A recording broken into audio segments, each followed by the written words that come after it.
our right of reply to one more attempt by the leader of Pakistan to tarnish the image of this august forum by bringing in matters internal to my country and going so far as to spew falsehoods on the world stage. While such statements deserve our collective contempt and sympathy for the mindset of the person who utters falsehood repeatedly, I am taking the floor to set the record straight.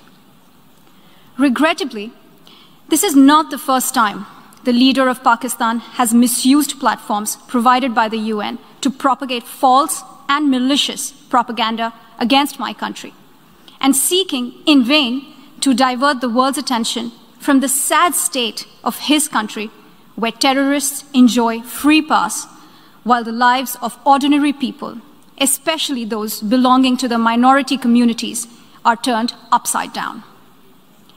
Mr. President, member states are aware that Pakistan has an established history and policy of harboring, aiding, and actively supporting terrorists.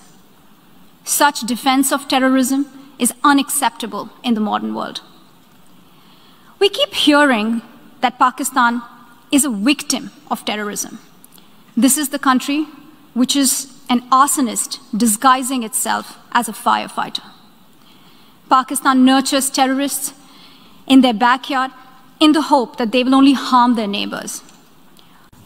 My delegation is exercising its right of reply in response to the statement made by the Indian representative. Jammu and Kashmir neither is a so-called integral part of India, nor is it India's internal matter. India remains in occupation of an internationally recognized disputed territory whose final disposition needs to be decided in accordance with the democratic principle of a free and impartial plebiscite under the United Nations auspices as provided for under numerous resolutions of the Security Council. In order to divert attention from ever-increasing international condemnation of India's widespread and escalating human rights abuses in Indian illegally occupied Jammu and Kashmir, India continues to level baseless allegations and rely on outright lie and obfuscation. India's compulsive obsession with Pakistan is neither new nor surprising. It has permeated its ruling elite and governance structures. But there is a method to this obsession, as it underpins India's electoral and foreign policy under the ruling RSS-BJP Hindutva-inspired government.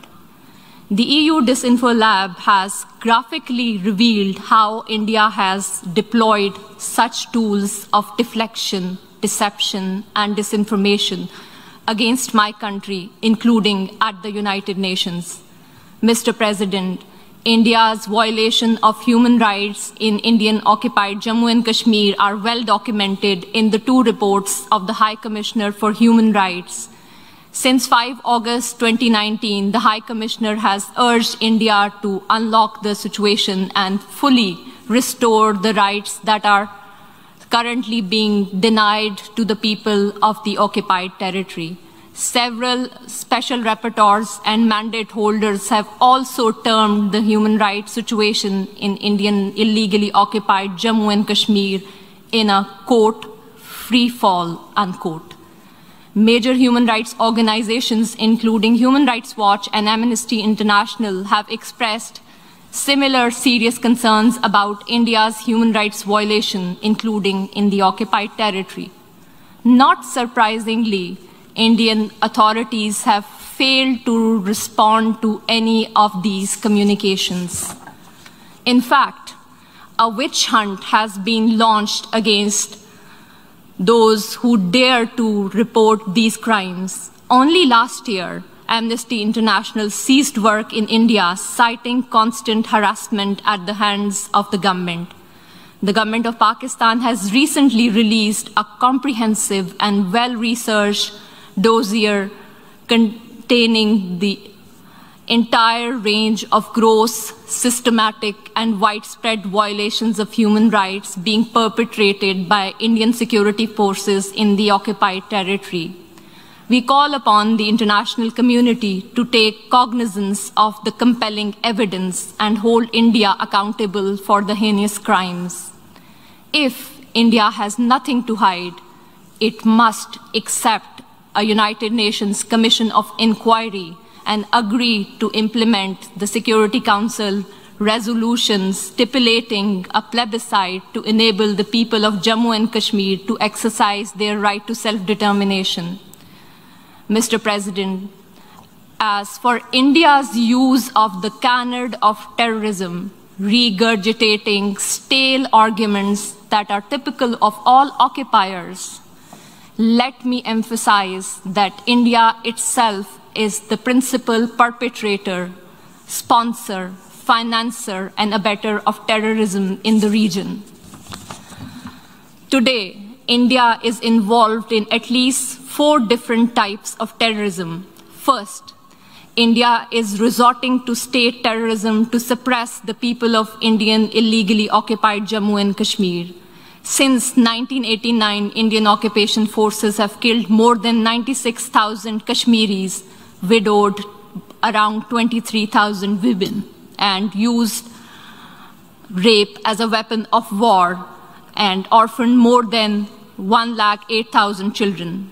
Second, it is funding and supporting terrorist organizations like the TTP, which are involved in numerous cross-border terrorist attacks against Pakistani military and civilian targets. Over the last decade, thousands of Pakistanis have lost their lives or have been injured as a result of these Indian-sponsored terrorist attacks. Pakistan has shared irrefutable evidence of Indian involvement in supporting and sponsoring terrorism with the international community.